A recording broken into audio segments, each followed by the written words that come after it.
બનાસકાંઠાના વડગામમાં આભ ફાટ્યું છે।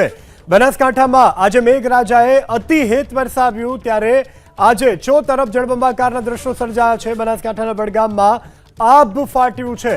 હવામાન વિભાગની આગાહીના અન્વયે બનાસકાંઠા સહિતના જિલ્લાઓમાં આજે ભારે વરસાદનું એલર્ટ હતું। એ વચ્ચે આભ ફાટ્યું છે। લોકોને પારાવાર મુશ્કેલી। વડગામમાં 8.5 ઇંચ વરસાદ, સૌથી વધુ વરસાદ વડગામમાં નોંધાયો છે। આજે 8.5 ઇંચ વરસાદ બનાસકાંઠાના વડગામથી સમાચાર પ્રાપ્ત થઈ રહ્યા છે। તો ચોતરફ અત્યારે વરસાદ જોવા મળી રહ્યો છે। સિદ્ધપુર, વડગામ અને ખેરાલુ પંથક અત્યારે જળબંબાકાર થયા છે।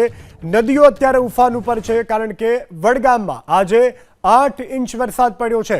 8 ઇંચ વરસાદને કારણે બનાસકાંઠાનું વડગામ કે જ્યાં અત્યારે ચોતરફ જળ જમાવડો નજરે પડી રહ્યો છે।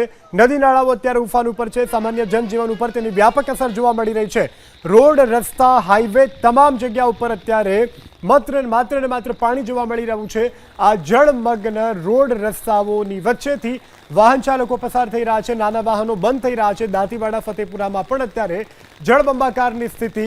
આ ભારે વરસાદને કારણે જો કે જિલ્લા પ્રશાસન પણ એલર્ટ મોડમાં છે, પરંતુ હાલ જે પ્રકારની આ સ્થિતિ આપની ટીવી સ્ક્રીન ઉપર જોઈ રહ્યા છો, ખાસ કરીને હાઈવે ઉપર પણ પાણી ભરાતા વાહન વ્યવહારને માઠી અસર પહોંચી છે।